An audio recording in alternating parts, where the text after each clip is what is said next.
truly, we both loved beauty dearly. The story of Sleeping Beauty as told by the good and bad fairies.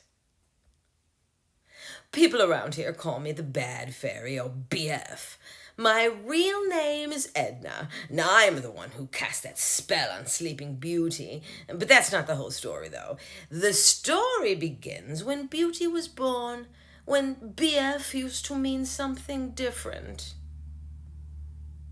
I'm Edna's younger sister. I'm the so-called good fairy, otherwise known as Stella. Well, you can't count on my sister for the whole story. I'm the one who knows it all.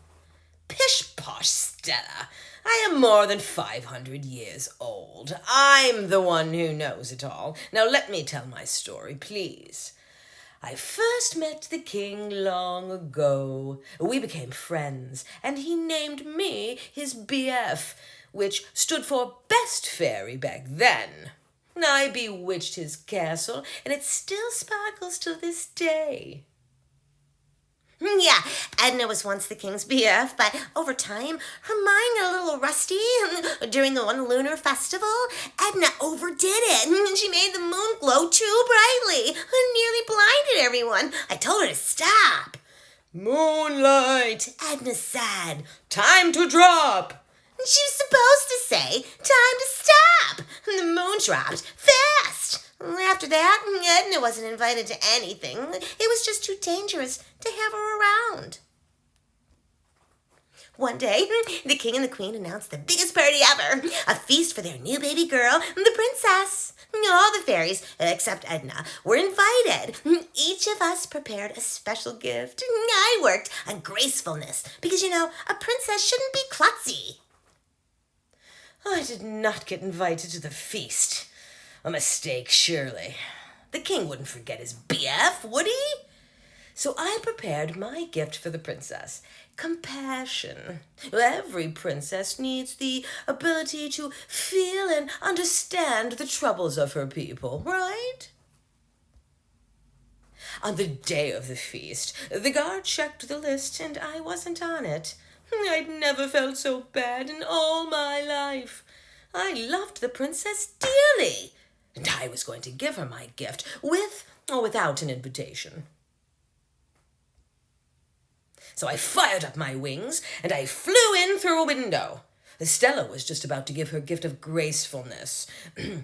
On the princess's 16th birthday, I shouted, she will prick her finger on a magic spinning wheel. The wound will stand for the suffering of her people, of her kingdom, and it will remind the princess to be kind.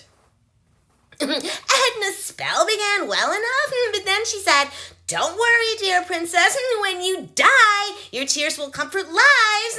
She was supposed to say, when you cry. Well, I don't have Edna's ancient powers, but I did my best to fix the mess. My new gift to the princess was that she wouldn't die on her 16th birthday. Instead, she would prick her finger and fall asleep for 100 years.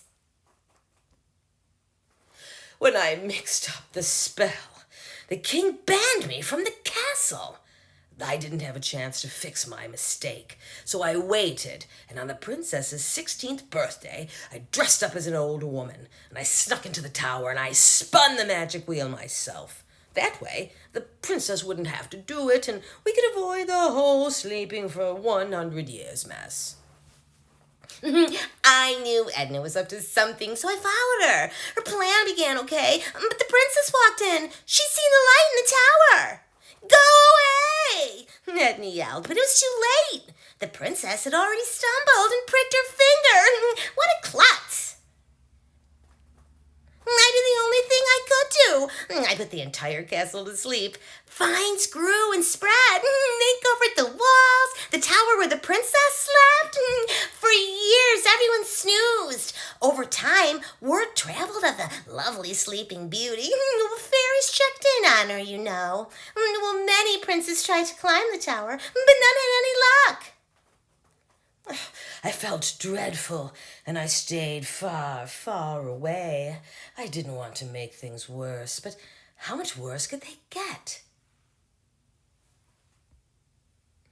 Finally, I decided I had to make things right. I dressed up as an old woman again and returned to the castle. A prince entered the castle grounds. I waved my wand and chanted, "Compassion is the fullest of gifts. Compassion will bless you and your lips." The vines fell off the tower, and the prince, he ran up the stairs.